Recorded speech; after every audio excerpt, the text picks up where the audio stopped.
The grasshopper doctor, Rudolf Terran, always took the subway home.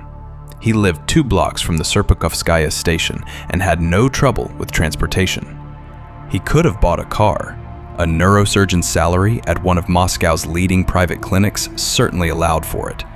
But by the end of his working day, Rudolf Terran would not have trusted himself behind the wheel. The doctors at the Prazskaya clinic worked themselves to the bone. They were paid accordingly. Approaching his building, he remembered he had promised to spend the evening with his family. He reached into his coat pocket for his organizer and checked his notes. Of course, the reminder had gone off at 4 p.m. during the operation. No chance. The weather was overcast, matching his mood. A fine, persistent rain was falling, and a sheet of leaden clouds had sealed the sky. Rudolf, and picked up his pace. Already approaching the entrance, he thought he should have bought his daughter a gift. If he couldn't give her his time, the least he could do was buy her things occasionally. His wife opened the door. She had tried to conceal the reproach that flickered in her eyes, but he saw it. She understood. He had patience. People's lives depended on her husband, but it still hurt. When she married young, talented Rudolf, as everyone had called him at the institute, she hadn't imagined that work would always come first. He took off his shoes and coat and went into the living room. His daughter was at the computer. A VR headset fit snugly over her head. Her hands in haptic gloves trembled slightly. She was somewhere far away, wandering the layered depths of the network, mixed with projections from her own subconscious. "Hey, Vera," said Rudolf. "How are you? How's school?" His daughter mumbled something inaudible. "Take the headset off when your father's talking to you," her mother called from the hallway, then disappeared into the kitchen to reheat dinner. The daughter didn't react. Rudolf walked slowly to her desk, laid a hand on her shoulder, and automatically registered the looseness of her muscles. His eyes moved across the desk and found a green capsule lying beside a stack of notebooks. New life. A new drug. The next step toward merging the human brain with a machine. In the past week, 3 patients had been admitted to the clinic on Prazskaya with delirium, apparently caused by new life withdrawal syndrome. With shaking hands, Rudolf opened the desk drawer and found a small handful of the little green capsules. He turned off the computer and eased the headset from his daughter's head, then laid her on the old sofa. Vera's pupils were dilated, her breathing shallow. It occurred to Rudolf that this was the price of all those hours spent away from home. His hand dialed the clinic director's number almost on its own. Igor Konstantinovich Poktin was a doctor of the old school. Impregnable as a granite cliff, he was accustomed to looking down at people. For him, all of humanity divided into current patients and future patients, and from his perspective, the second group was doing everything in its power to join the first. Running an elite clinic had not changed him at all. He was demanding with his doctors, but fair. In a crisis, he always provided the necessary help, although afterward, many of the clinic's staff regretted having accepted it. Nobody liked being in Igor Konstantinovich's debt. The director picked up almost immediately. Rudolf explained the situation at length and in some disorder, but Igor Konstantinovich got it. "All right, Rudolf," he said. Igor Konstantinovich was the only colleague who called the neurosurgeon simply by his first name. "There will be a car within the hour. Your daughter will be taken care of." "I don't need within the hour. I need right now," said Rudolf, and surprised himself with his own boldness. "Rudolf, I'm swamped. I said within the hour, so it will be within the hour. You're a doctor, you understand. We're not an ambulance service. Although, have you ever worked with the 4th-generation grasshopper?"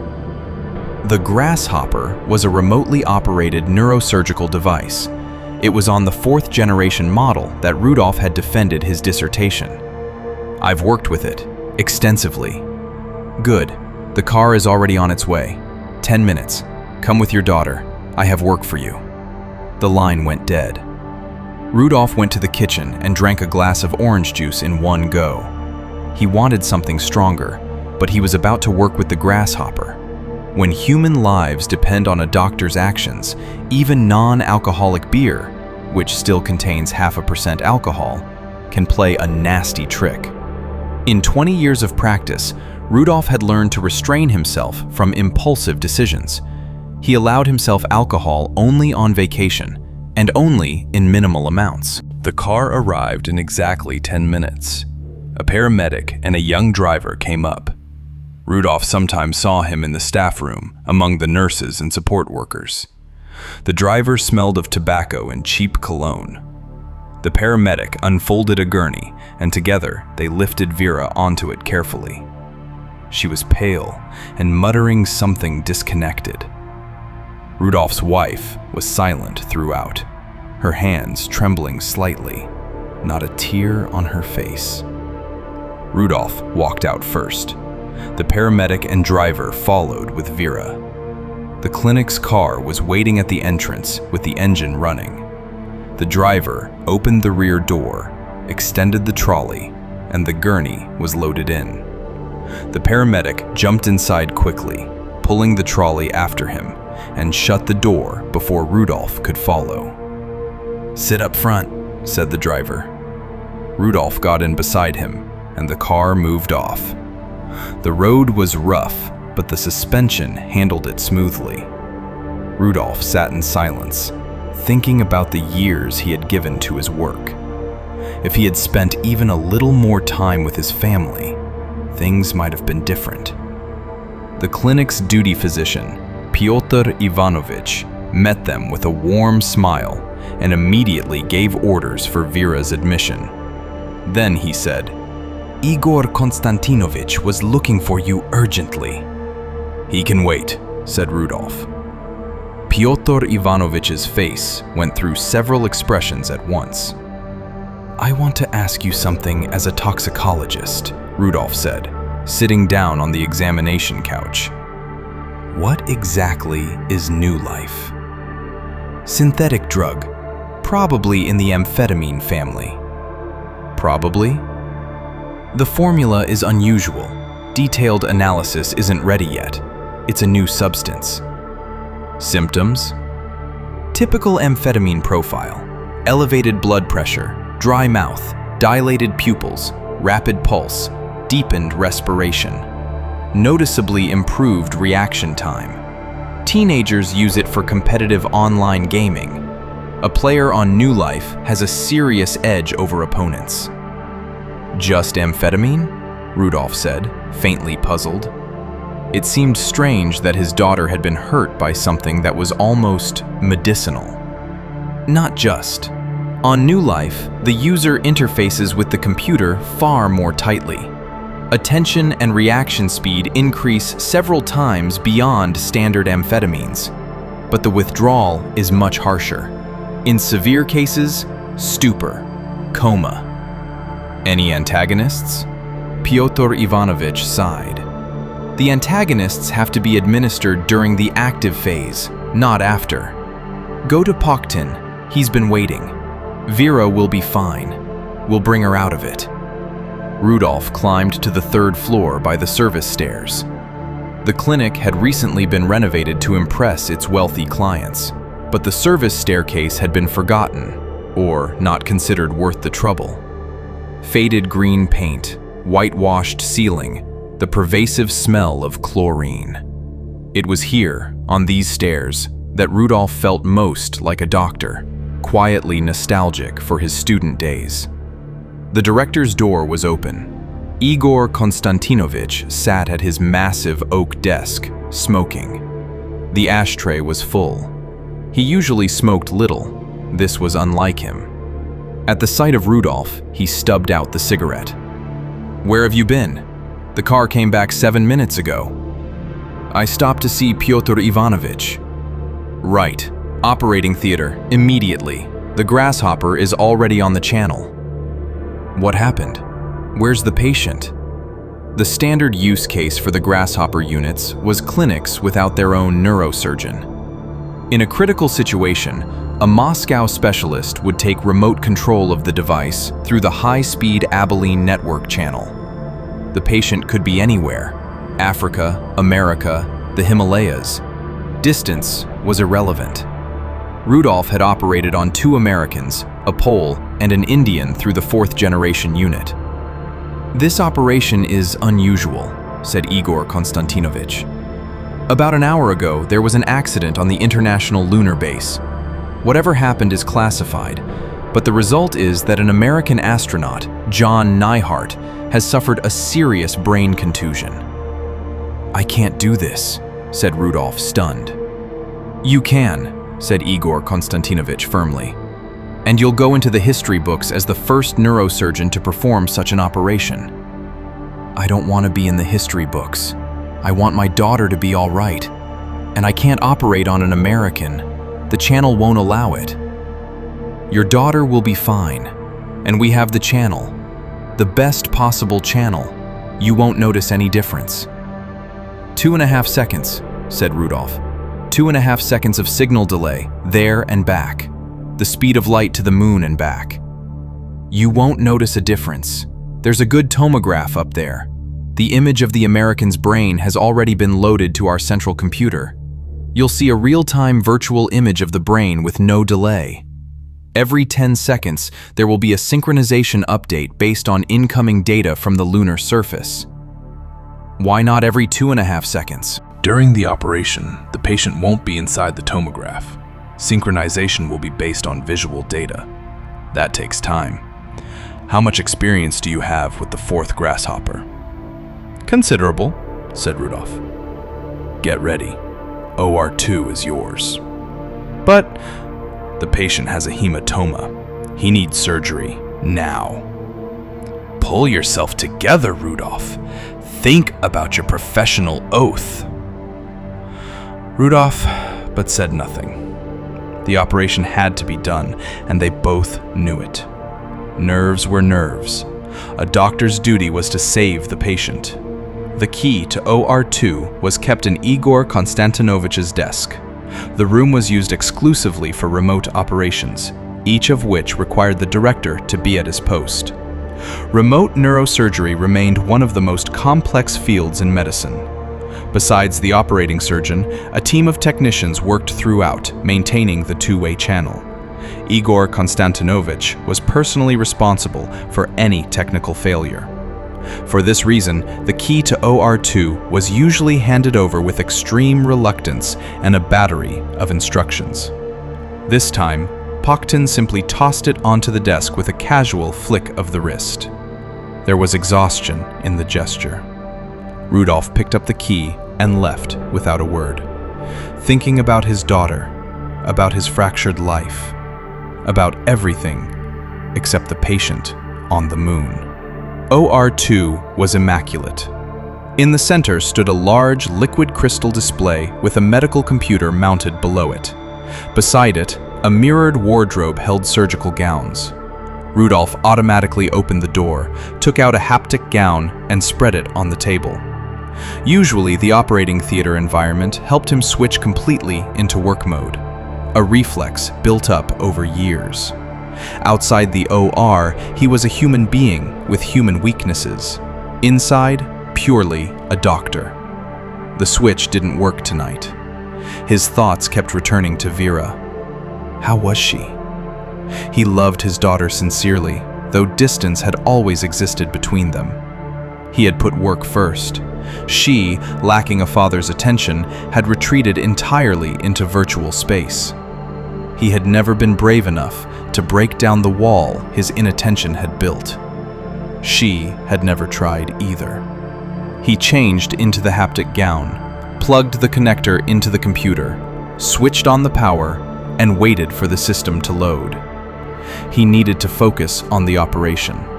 He laced his fingers together and began counting slowly to 100, his standard technique when personal problems threatened to intrude. This time, the technique failed. At 100, his hands were still faintly trembling. Rudolph lowered the helmet over his eyes and said, "Ready." "Confirmed," answered a technician's voice immediately.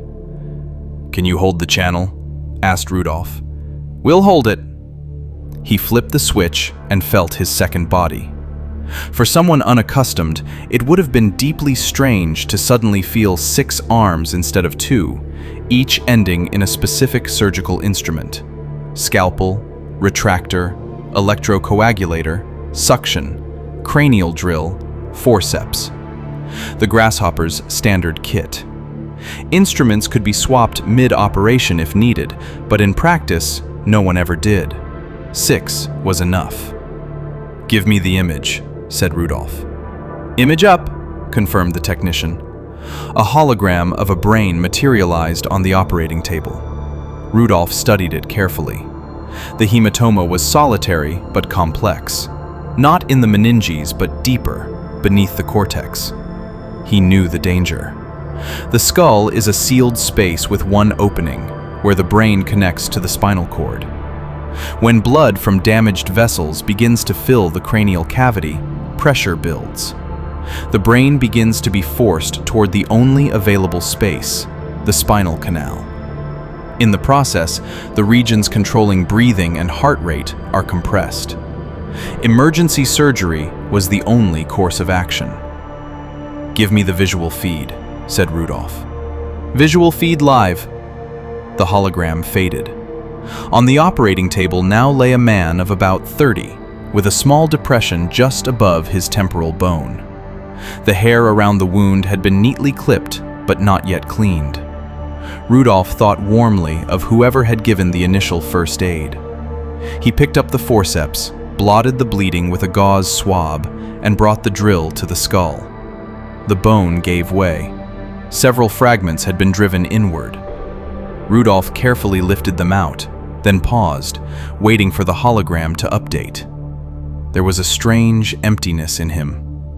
He assessed the situation with detachment, as if watching himself from outside. The image changed. Rudolph introduced the suction into the cavity and began drawing out the pooled blood. At a certain point, his hand wavered slightly. He immediately withdrew the suction from the brain tissue and waited for the hologram to refresh. His worst fear was confirmed. The hematoma appeared larger. "Do we have voice contact with the moon?" asked Rudolph, his voice rough. "One moment," said the technician. "Tell them to run another tomograph, quickly. The shape of the hematoma has changed. Stand by, and get the equipment ready. We're going live." Without waiting for an answer, Rudolph pushed the helmet up and... everything was going wrong tonight. He walked to the mirror. The cord connecting the haptic gown to the computer was long enough to allow it. A puffy, exhausted face with heavy bags under the eyes looked back at him. He thought it was time to stop. Retire. Take a leave. Go back to public medicine. 20 years at this clinic, and he was still doing 2 or 3 operations a day, like a newly minted graduate. Some patients left him chocolates and candy boxes afterward. Most were simply indifferent. They treated a successful operation as something they were owed, never stopping to think how much it cost the surgeon. "A neurosurgeon is a nervous surgeon," his colleagues joked. Every joke has a grain of truth in it. Rudolph was very tired. He massaged his temples and went back to the operating table. "Well?" he asked the technician. "Coming now." He lowered the helmet and felt himself become the grasshopper again. The heavy thoughts receded. In these moments, he almost understood Vera, hiding from personal problems inside a virtual world.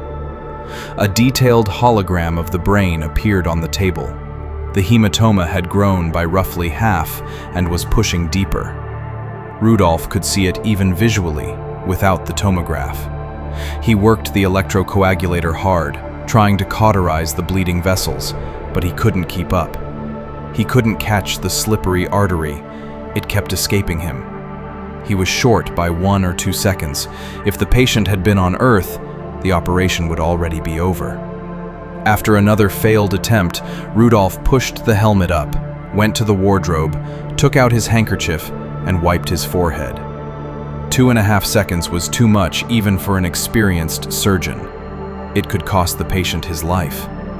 As he was putting the handkerchief back, his hand felt something unfamiliar in the pocket. He reached in and found several small green capsules. New life. He must have slipped them into his pocket automatically in his daughter's room. Pyotr Ivanovich's words came back to him. On New Life, the user interfaces with the computer far more tightly. Attention and reaction speed increase several times beyond standard amphetamines. Rudolph understood suddenly where he could find the missing seconds, and then quit. After this, he knew that by taking the drug even once, he would never be able to continue operating on patients. It was a matter of professional ethics. But on the other side of the scale was the life of an American astronaut on the moon. To be safe, Rudolph swallowed 3 capsules and put the helmet back on. The buzzing in his head came almost immediately, followed by an unexpected and total clarity of the world around him. The elusive artery was caught almost at once. With the systematic precision of a machine, Rudolph cauterized every capillary, removed the hematoma, and sutured the wound. The danger had passed. Distant voices tried to reach him. In one of them, he recognized Pauktin's, asking about the patient's condition. "Operation complete. Patient's life is no longer in danger. You can cut the channel," Rudolph said, or thought he said at full volume. In reality, it was closer to but they understood him.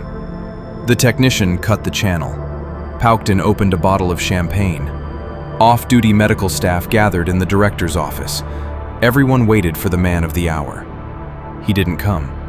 When the clinic delegation arrived at OR2, Rudolph Terran was lying on the floor in a pool of his own saliva. The green capsules scattered around him left no doubt about the diagnosis.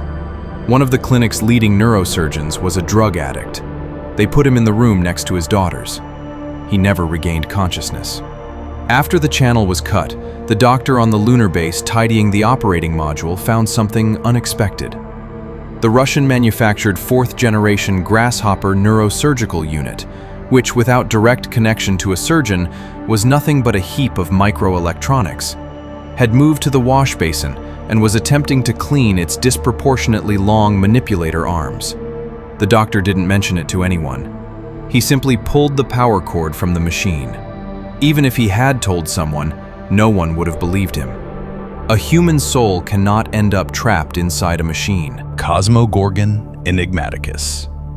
Many facts about the space race between the Soviet Union and the United States remain hidden from the general public, but some of them, having somehow escaped classified archives, are still dismissed as pure fiction. If people continue to dispute even the famous moon landing, one can only imagine the reception awaiting events far stranger, events that contradict ideas about the structure of the universe absorbed since childhood. This story is one of them. On the early evening of October 17, 1972, the crew of the Special Purpose Orbital Station Salyut N-14 transmitted an unexpected message to Earth. According to cosmonaut A.N. Kovalev, he had noticed an unidentified, faintly glowing object following the station at a distance of approximately 18 feet, clearly visible through both lateral portholes. His co-pilot, R.D. Artemonov, confirmed this account in full. The situation was unprecedented. The Salyut N series stations employed the latest stealth technology and had been designed primarily from the standpoint of invisibility. Detection of such a station, particularly the 14th, threatened the most severe consequences for the country, up to and including World War III. Under the circumstances, it made no difference whether the uninvited visitor was the latest American spy satellite, a product of extraterrestrial engineering, or something else entirely.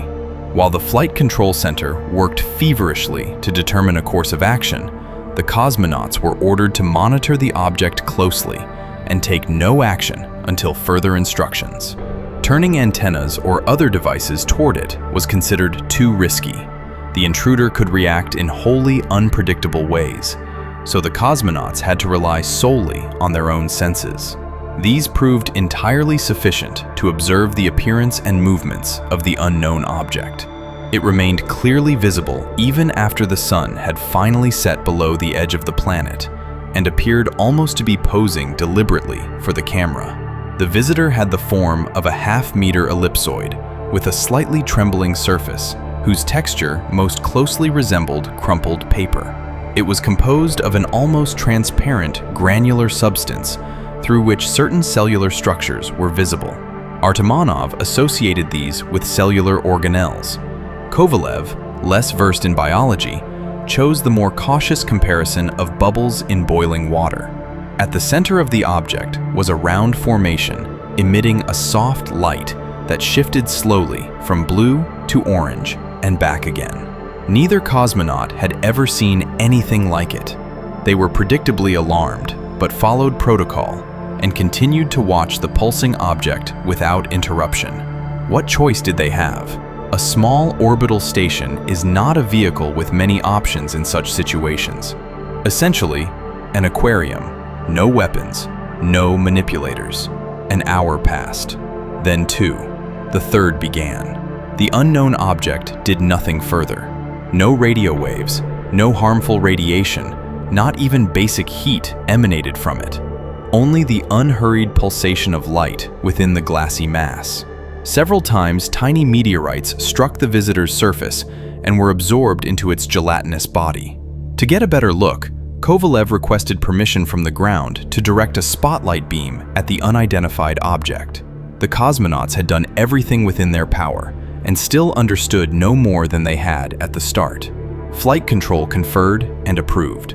The moment Artamonov flipped the switch and a pale, thin beam touched the visitor, passing through its body without resistance, the object responded with a bright violet flash that easily overwhelmed the station's electric lighting. The blinded cosmonauts lurched sharply away from the portholes. Kovalev inadvertently knocked the camera, which swung toward the wall and lost sight of the strange object.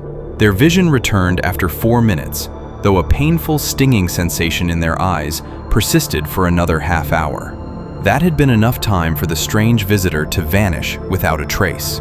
The station's equipment was undamaged, and the cosmonauts returned to their primary duties. Artamonov was the first to feel unwell, but since 2 full days had passed since the incident, he did not immediately make the connection. Even radiation exposure manifests sooner, and according to every sensor aboard, what had illuminated them was ordinary light, like that of a colored lantern, merely too bright for tired eyes. When similar symptoms appeared in Kovalev the following day, the cosmonauts raised the alarm. They had become lethargic and drowsy. Every movement required increasing effort, and both began to experience hallucinations in the form of fractal, sparkling patterns that made it impossible to read instruments. Working under these conditions was out of the question, and adequate medical care could not be provided in orbit. By midnight on October 20th, the pale, nearly incapacitated cosmonauts were evacuated to Earth in complete secrecy and placed in a private room at a special state medical facility. The mysterious illness progressed rapidly despite the round-the-clock efforts of the finest minds in Soviet medicine. None of the physicians was able to arrive at a specific diagnosis. By every parameter, the patients should have been in perfect health. Their tests showed no trace of poisoning or pathogenic microorganisms. This in itself was anomalous. The human body always harbors numerous pathogens, yet Kovalev and Artamonov, despite their weakened immunity, had virtually none. The primary characteristic of the unknown disease, however, was something else entirely, something that went unnoticed at first. The cosmonauts' weakness was not merely the result of systemic disorder. They were losing muscle mass and other soft tissue at an extraordinary rate, while their bones grew visibly and formed a powerful, monolithic framework. Within a single week, 2 men whose physical conditioning had previously been the envy of Olympic athletes had been reduced to mummies. Through their gray, semi-transparent skin, hardened blood vessels were visible. Internal organs pulsed weakly beneath dissolved musculature. Hair had stiffened into bristle. Nerve cells were dying by the minute. Life seemed to be draining out of them through their own skeletons. Monstrous, heavy, rigid constructions resembling the misassembled remains of enormous dinosaurs. With each passing day, those bones pressed more visibly through the skin, wrapped around organs with branching outgrowths, and deformed beyond all human recognition. The disease progressed most severely in Artamonov. In his skull, nearly all natural openings had fused, leaving only tiny slits for the eye sockets and gaps between his grotesquely enlarged, misaligned teeth. But the most incredible and terrifying aspect of these transformations was that, despite brain death being confirmed in both patients on October 25th, the cells of their bodies continued to live. They drew nourishment from whatever could still move through the calcified tubes of major veins, continued in some fashion to breathe, and went on converting into hard structures. Scientists took sample after sample and could do nothing but spread their hands. The life support equipment was disconnected from both cosmonauts on December 2nd, 1972. By that time, they had been transformed entirely, to the last cell, into monolithic statues of a terrifying appearance. What became of them afterward is lost in classified archives. But what caused the terrible disease? What was that cosmic object? And were Artamonov and Kovalev the only victims of such rays? With reasonable confidence, only the last question can be answered. Yes, they were the only fatalities, though the sighting of such visitors is far from unique. According to records compiled by the International Association of UFO Researchers since 1975, Soviet and American astronauts observed identical objects at least 6 more times. In every case, they wisely kept their distance. The objects simply drifted without drawing attention to themselves, or moved by some unknown method, beginning to vibrate rapidly, like water in a strong wind, before disappearing. Their nature remains a mystery, since no one has been in a hurry to collect samples. The most widely accepted hypothesis among those privy to such objects holds that they represent a special form of life adapted to existence in open space. Though beyond this point, opinions diverge. Some believe that Cosmogorgon enigmaticus descends from terrestrial organisms that evolved in the upper atmosphere. Bacteria are known to inhabit extreme altitudes and survive in vacuum. Nothing prevents them from having achieved multicellularity or grown to enormous size. Others prefer to consider these remarkable creatures visitors from distant stars, or even children of open space itself. Astronomers have long established that interstellar voids contain enormous quantities of complex organic molecules. The reason cosmic gorgons keep to the vicinity of planets is fairly obvious. Even the densest nebula barely differs from vacuum, and in the orbits of large celestial bodies, there is incomparably more matter available for growth. It is not impossible that such creatures were responsible for seeding Earth with the first building blocks of life. The most intriguing hypothesis attempts to explain the nature of their lethal rays. Cosmic fauna have no incentive to expend precious matter on defense, but they are surrounded by energy that can be used with equal effectiveness. If such organisms can tune their biological radiation to force foreign organisms to accumulate mass in the form of hard structures, they accomplish 2 survival objectives at once: eliminating threats and acquiring food. On human tissue, their light, or rather the unknown electromagnetic waves they emit, acts differently. but continues to perform its primary function, altering genes in each living cell in a specific way. It is possible that many, or even all, of the meteorites in which scientists have found structures resembling the remains of simple microorganisms are in fact petrified Gorgon corpses, and that the species is far from rare. In any case, 3 years later, the space race ended, and research into orbital fauna was discontinued along with it.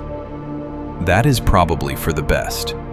Without the suppression of the genetics that might have clarified the mystery of the cosmonauts' illness, and had the Soviet leadership been more persistent, humanity might already have possessed generators of the star Gorgon's killing gaze.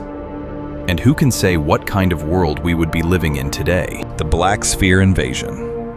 I started calling it the Black Sphere Invasion as a joke. My therapist always told me to approach things with humor and not give in to dark thoughts. I never told him what I'd seen. I never told anyone. I have enough sense not to run through the streets screaming that black spheres were taking over the planet. People would have called me crazy, or a junkie. And honestly, they wouldn't have been wrong. I do have problems with my head. My diagnosis? Mixed anxiety depressive disorder. I've had 3 depressive episodes. And yes, for about 6 months I experimented with drugs. I had that experience. But I still believe that the black spheres I saw hanging above the cities were real. You might think people like me should be avoided. But know that not everyone who has a drug history got there purely through stupidity. Like you, I want an ordinary life. I want to find joy in simple things. Maybe I gained the ability to see what others can't because of my mental disorder. Maybe it was the drugs. I've never fully sorted that out. Does it prove I'm telling the truth? Or does it prove the opposite? When I was first diagnosed with depression, I wasn't seeing any spheres. I was 16. Most people confuse depression with sadness. If you feel low for a few days, you call it depression.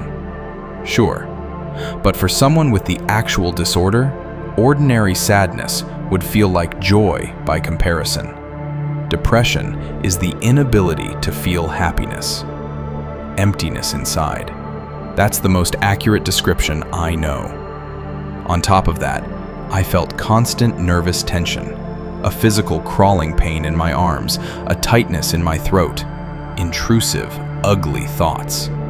Evenings were the worst. My parents didn't understand for a long time and thought I was making it up. I thought so too, at first, until I got the diagnosis. I suffered, and so did the people around me. I don't blame anyone for the pressure they put on me back then. Living with someone who has depression is hard. Why would it be easy for the people around them? Once my parents understood what was happening, they found the strength to support me. After a year of therapy, I was doing better. But that was only the first time. A year later, it came back, and I was on medication again. Without it, life causes too much pain. It's like drinking acid every day and trying not to let it hurt. Then I left home to study design in another city. Things were good.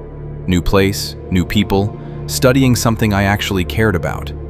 I thought this was what I'd been waiting for. But in my second year, depression caught me off guard again. Winter. Gray, windy days. By evening, I wanted to howl. I was taking my prescription medications and had increased the dose. Nothing helped. I had made a friend who was quietly turning into an alcoholic. I didn't mind. I liked that someone kept me company regularly and occasionally dragged me to parties. We went to gatherings at the apartments of vaguely bohemian theater types and filmmakers whose short films no one had ever seen. We visited young musicians and artists, not all of them pleasant people. But what did I care? I wasn't exactly a prize either. My friend drank cognac, tequila, vodka, whiskey. I drank what she called girl beer and tried to enjoy myself while the hole inside me kept getting wider. I agreed to the first illegal pill without hesitating. I was already used to swallowing things that made life a little easier. This one carried me out of my body, the body soaked in pain, and set me somewhere else entirely. I stroked surfaces with my hands, carpet, curtains, rubbed my face against the sofa cushions like a cat, feeling sensations I can't adequately describe. One pill leads to another. Soon I was waking up with crushing hangovers every morning. My body was begging for mercy, and I swore I'd stop, but I was already trapped. Evening, bad, alcohol, drug, alcohol again. One night, someone offered me something particularly toxic and low quality, the kind of thing that can actually kill you. At that moment, I thought it wouldn't be so bad to die painlessly at a random party. That turned out to be literally true in the worst sense. After swallowing the chemical garbage, I collapsed on the floor mid-party and went into convulsions. I don't remember any of this, people told me afterward. Everyone panicked, and no one wanted to call an ambulance. They tried to bring me around themselves, poured cold water on me. They were all high, and nobody wanted trouble. Fortunately, there was one girl there who had wandered in without really knowing what she'd walked into. She called the right people. The ambulance came with police. The host of the apartment is still in prison. I'm sorry about that. He was genuinely talented. But he had been handing out drugs like candy. When I came to in the hospital, everything was blurry. I was told I was lucky not to have lost my vision permanently. The girl who called for help didn't get in much trouble, and I'm glad. She probably saved my life.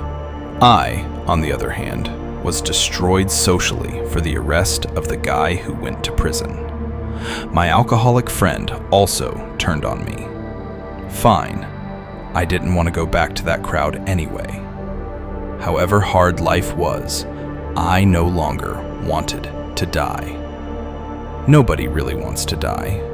Sometimes death just seems like the easy way out. It seems like it would be better for everyone. I considered myself a recovering addict now. I took my regular medications. I practiced breathing techniques for depression, meditated. I focused on my studies and grew close to a classmate named Olesia. We're still good friends, and everything would have been fine, except that's when it started. It was spring. Olesia and I were walking down Nevsky Prospect. I kept tilting my head back, enjoying the light breeze and the cloudless sky, when I saw the sphere. A black, semi-transparent sphere. It hung fairly high above the rooftops and was roughly the size of a baby elephant. Maybe a little larger. I'm not great at estimating the size of baby elephants. I immediately knew it wasn't a balloon because there was a breeze and the black sphere hung completely motionless. I thought maybe it was some new kind of drone. Olesia was tugging at me, asking why I was moving so slowly. I pointed at the sphere and asked what it was. I thought maybe she would know. Where? She was looking in completely the wrong direction. There, right there. There's some kind of sphere hanging in the sky. I was pointing directly at it. Olesia stubbornly failed to see it, searching the air above the rooftops, squinting as if trying to spot something tiny, while the black sphere hung in the middle of the open blue sky. How could anyone miss it? Are you hallucinating? You haven't taken anything, have you? She asked, worried. She knew about my past. I stopped trying to convince her. I told her it had just been a small balloon and it had floated away. I even started to think it was a hallucination myself. A few days passed. I had almost forgotten about it. But I had to walk down Nevsky Prospect again. The sphere was in the same place, and it seemed a little larger. I photographed it with my phone. It showed up in the photos, but appeared blurry and flat, like a smear on the lens. Other people, looking at the pictures, couldn't see any smear at all, even when I pointed directly at it.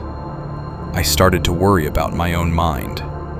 I didn't need to become schizophrenic on top of everything else. I began avoiding Nevsky Prospect, taking different routes. Though sometimes, I would peek at it from a distance, hoping to see nothing. The black sphere was always in the same place. Months went by, and it kept growing. It was no longer a baby elephant, but a full-grown one, and then larger still. Before long, it was visible from the window of my apartment. The view made me uncomfortable. Even during the day, I kept the curtains closed and thought about moving to another part of the city, though the rent was very low. The sphere grew more. It hung over the city like a black sun. At some point, I told my neighbor Valia about it. Valia is a very strange woman who believes in all kinds of nonsense. Astral projection, psychic phenomena, everything of that sort. She saw nothing in my photos, no matter how hard she looked, but immediately believed me that a black sphere was hanging over the city. She said it was some kind of entity that feeds on the negative energy of people, and since people emit so much negativity, the creature was growing very fast. If it wasn't expelled, it would eventually burst and coat everyone with that negativity. And then we'd all be done for. Nonsense. But I hadn't expected anything different, and I'd told her my story not to get her opinion, but because I could no longer carry it alone. That was a mistake. Now Valia was more interested in me than in reality TV. I had to hide from her and pretend I wasn't home whenever she came to knock. I was lucky enough to meet Seva. He wasn't well, like me, and he also saw the black sphere. I honestly don't know how I would have gotten through all of this without meeting someone who understood. Seva was a slouchy, gloomy 16-year-old boy. I met him at the clinic where I went to see my therapist. He was standing by the window. I was waiting for my appointment and heard him mutter, "It's going to cover the whole sky soon." I jumped up, ran to the boy, and nearly shouted in his ear, "Who is?" He was terrified. He didn't want to say anything, so I asked directly, "Do you see that sphere? The black sphere hanging over the city?" "Only when I don't take my medication," said Seva. In reality, he saw it all the time. We had similar diagnoses. We started messaging and comparing what we observed. We noticed some differences. Seva said the sphere occasionally flickered with blue light, like lightning. No matter how long I looked, I never saw any flickering. It seemed logical to look for other people who could see the sphere among those with depression. But besides me and Seva, nobody knew anything about it. A rare ability. I did discover, though, that with enough effort, you could train people to see or sense the black sphere. If you showed someone the photograph long enough and asked them to find the sphere, they could catch a glimpse of it. A blurry smear, like a floater in the eye. In 8 out of 10 cases, people pointed to the right place. "Something is flickering. There's a kind of smear here when I blink," Olesya said. She saw the blurry patch in every photo and seemed to believe me. Or maybe I had just worn her down. How to explain it? Maybe it's something like that old photo of the dress. Some people see it as black and blue, others as white and gold. With the black sphere, some see it, some don't. I also read somewhere that there are only a few thousand people on the planet who can perceive colors that ordinary people cannot see and cannot even imagine. Maybe it's like that with me and Seva. In winter, I went back home to visit my parents. I thought I would get a break from the phantom thing in the sky. I nearly fainted when I saw it. 2 black spheres over the city. A massive one in the center and a smaller one toward the south end of town. Then I found out that spheres like these exist above almost every city. Some cities have one, some have several. Remember when every channel was showing the Notre Dame fire? I was horrified to see the size of the black sphere hanging over Paris behind the burning cathedral. The frame couldn't even contain it. I have a suspicion that the black spheres really are living things, as Valia said. They're timid. On New Year's Eve, fireworks were going off everywhere, and both spheres vanished as if blown away by wind. The noise drove them away from the city, and they only returned to their positions in the morning. I observed the same thing after Victory Day celebrations. Another observation: the spheres only hover over cities. I never saw a single sphere over a field, a forest, or open water. The spheres multiply. The last time I could observe them over the city, there were already 4. A large one over the main boulevard and 3 smaller ones nearby. Once, on my way to class, I passed a homeless man on a bridge who was shouting angrily, "Damn all of you! Damn every last one of you! Someone should launch rockets at you!" I carefully asked who he was cursing. He pointed his finger exactly where the spheres were hanging and said, "The aliens! Look at them flying around. 1, 2, 3, 4. One more person who could see them. I wanted to believe the ghostly spheres were harmless. But then you come across news footage of fires, floods, earthquakes, hurricanes, and in every photo, in every video, you catch yourself spotting a black sphere. A city in flames or houses floating away, and these things are just hanging there, watching from above. Seva told me that during disasters, the spheres flickered with blue light almost continuously. I never saw that. I kept reassuring myself. Natural disasters have always happened. They would have happened without the spheres. Probably just as often, right? Then came the day I walked outside and saw a clean sky. The spheres over the city had simply disappeared. I deliberately followed news feeds and live streams from cities all over the world. Nothing anywhere. Seva said the same. He couldn't see anything either. Maybe they had gorged themselves on negativity and flown back to whatever galaxy of black spheres they came from. What a relief. I don't remember a happier day in my life than the day there were no black spheres left in the sky. And yet, I may have celebrated too soon. Not long ago, I thought to check old photos and videos. There was nothing there either. I couldn't see the gray smears or the blurry, translucent patches, the kind like floaters in your vision. Nothing at all. What does that mean? What if the black spheres are still there, hanging above the cities? What if they simply realized that some people among us could see them and updated their camouflage? Now nobody can see them at all, and they're growing and growing.